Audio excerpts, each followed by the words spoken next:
தந்தை சொல்லுவார், திறக்க முடியாத பூட்டுன்னு உலகத்துல எதுவும் கிடையாது, அதுக்கு பொருத்தமான சாவியை உங்களால கண்டுபிடிக்க முடியல, அதனாலதான் தடுமாறுறீங்க. மகரிஷி பொருத்தமான சாவியை கண்டுபிடிச்சி போட்டா இல்ல, திறக்க முடியாத பூட்டுன்னு எதுவும் கிடையாது, அதனால தீர்க்க முடியாத பிரச்சனைன்னு எதுவும் கிடையாது உலகத்துல.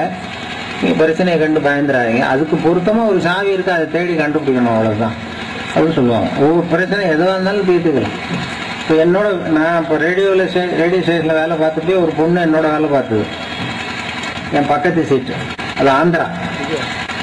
அங்க எப்படின்னா எல்லாரும் அவங்கவுங்க இஷ்ட தெய்வத்தை மேஜை மேல வச்சிருப்பாங்க, ஒரு கண்ணாடி இருக்கும், அதுல இஷ்ட தெய்வம் ஏதாவது முருகன், ஏசுநாதர், பள்ளிவாசல், இப்படி ஏதாவது இருக்கும். அதுல உட்காந்து பார்த்தேன். எனக்கு என்ன சந்தேகம்னா, இந்த அம்மாவோட இஷ்ட தெய்வம் யாருன்னு பார்க்கணும்னு ஒரு சபலம். அது உட்காந்துருக்கிற போய் எட்டி பார்த்தா நல்லா இருக்காதுன்னு சொல்லி அது எழுந்திரிச்சு வெளில போறப்ப போய் பார்த்தேன். அவங்க ஆந்திராவில் தெய்வம் யாருன்னு பார்ப்போமேன்னு போய் பார்த்தா ஒரு ஆசாமி படம் இருக்கு.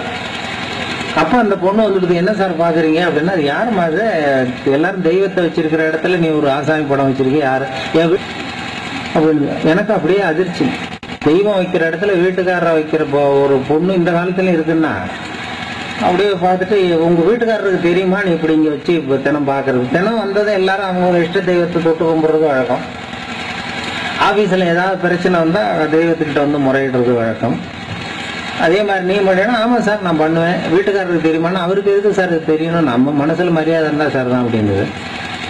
அப்புறம் நான் கேட்டேன், ஏமா நம்ம ஆபீஸ்ல எல்லாருக்கும் பெரிய பிரச்சனை எல்லாம் வந்தா அவங்க இஷ்ட தெய்வம் முருகன், பிள்ளையார், இப்படி யார்கிட்டயா வந்து முறையிடுவோம், வந்து நீ என்ன பண்றாங்க, தெய்வத்தை படம் இல்ல வீட்டுக்கார படம் வச்சிருக்கே, அங்க வந்து என்ன பண்ணுவேன்னா, நானும் அதுதான் சார் செய்வேன். ஆபீஸ்ல எவ்வளவு பெரிய பிரச்சனை, தலைவோர பெரிய பிரச்சனை வந்தாலும் நான் உடனே ஓடி வருவேன், என் வீட்டுக்காரர் படத்தை எடுத்து என் கண் முன்னாடி வச்சு பார்ப்பேன், பார்த்துக்கிட்டு மனசுல நினைச்சுக்குவேன், இதை விட பெரிய பிரச்சனை வேற என்ன வந்துட போகுது அப்படின்னு நினைப்போம், மற்ற பிரச்சனை எல்லாம் தீர்ந்துரும் அப்படின்னு சொல்லுது. பாருங்க, அதுக்கு பூட்டுக்கு எங்க சாவி இருக்கு பாருங்க. தீர்க்க முடியாத பிரச்சனைன்னு எதுவும் கிடையாது, பொருத்தமா ஒரு சாவி போடணும், அவ்வளவுதான். அதாவது இது ஒரு நல்ல யோசனை. இங்க கூட பெண்கள் சில பேர் வந்திருக்கீங்கன்னு நினைக்கிறேன். நீங்க எல்லாம் உங்க வீட்டுக்காரர் படத்தை வச்சுங்க எப்போதும் கையில். அது மாதிரி நீங்களும் உங்க வீட்டுக்கார அம்மா படத்தை வச்சுக்கலாம் கையில், ரெண்டு பேரும் வச்சுக்கலாம். ஏதாவது பிரச்சனை வந்ததுன்னா எடுத்து பார்த்துக்கலாம். பார்த்துட்டா அது ஒன்றும் அவங்களுக்கும் பெருமையா தெரியும், ஏதோ நம்ம படத்தை வச்சிருக்காரு நம்ம வீட்டுக்காரர்கிட்ட. அது ஒரு சுலபமான வழி. ஏதோ உங்க இடத்துக்கு நண்பர்கள் பேரவைக்கு வந்ததுக்கு உருப்படியா ஒரு யோசனை சொல்லிட்டு போகுமேன்ட்டு சொல்றேன். கூட்டத்துக்கு போனீங்க, என்னத்தை தெரிஞ்சுக்கிட்டு வந்தீங்கன்னா, படம் வச்சுக்கணும்னு தெரிஞ்சுக்கிட்டேன் அப்படிங்கிறது ஒரு, அது மாதிரி ஏதாவது ஒரு மெசேஜ் வேணும்பாங்கல்ல, அது மாதிரி ஏதாவது ஒன்று வச்சுக்கிட்டு பண்ணணும். அதனால நல்லா அது மாதிரி நல்லா பண்ணலாம். இது 8 மணிக்கு முடிக்கணும்னு சொன்னாங்க இந்த கூட்டத்தை, 8 மணிக்கு தான் பேசவே ஆரம்பித்தோம். அது மாதிரி ஆகிட்டுது. அதனால எல்லாம் நேரமும் ஒரு இது இருக்கும், நேரங்கிறது ஒரு பெரிய விஷயம். அது எப்பப்போ முடிக்கணுங்கிறது நான் முகத்தை பார்த்து கண்டுபிடிப்பேன், முகமே தெரியல எனக்கு. நான் சொன்னது மாதிரி நான் பல இந்த எல்கேஜி யூகேஜி பிள்ளைங்கிட்ட போய் பேசுவேன், அவங்களுக்கு சார் மாதிரி காக்கா கதை நரி கதை ஏதாவது சொல்றது உண்டு. அப்போ எப்போ பேச்சை முடிக்கணுங்கிறதுக்கு ஒரு அடையாளம் வச்சிருக்கேன். அது என்ன ஆகுன்னா, அந்த முதல் வரிசையில் உட்காந்துருக்கிறவன் தரையை கீறுவான் லேசா, அப்படின்னா அது போதும்னு அர்த்தம். அல்லது பசிக்குது, இல்லைன்னா அம்மா ஞாபகம் வந்துட்டுதுன்னு அர்த்தம். அது இல்லைன்னா பக்கத்தில் இருக்கிறவன ஒரு குத்து குத்துவான் பென்சில். நம்மளை குத்த முடியாது அங்கேருந்து, அதை வச்சு ஏதோ முடிச்சுக்கணும்னு சொல்லி முடிக்கிறது. இப்போ ஹைஸ்கூலு அப்படின்னா கொட்டாய் விடுவாங்க, ஒரு 10 பேர் வாயை திறக்கிற வரைக்கும் பார்க்கறத அப்புறம் நிறுத்திடுவாங்க. காலேஜ்னா விசில் அடிப்பான், ஒரு மூலையிலேருந்து விசில் அடிப்பான். அதை பார்த்து அது மாதிரி ஒரு அடையாளம் இருக்குது எப்போ நிறுத்தணுங்கிறது.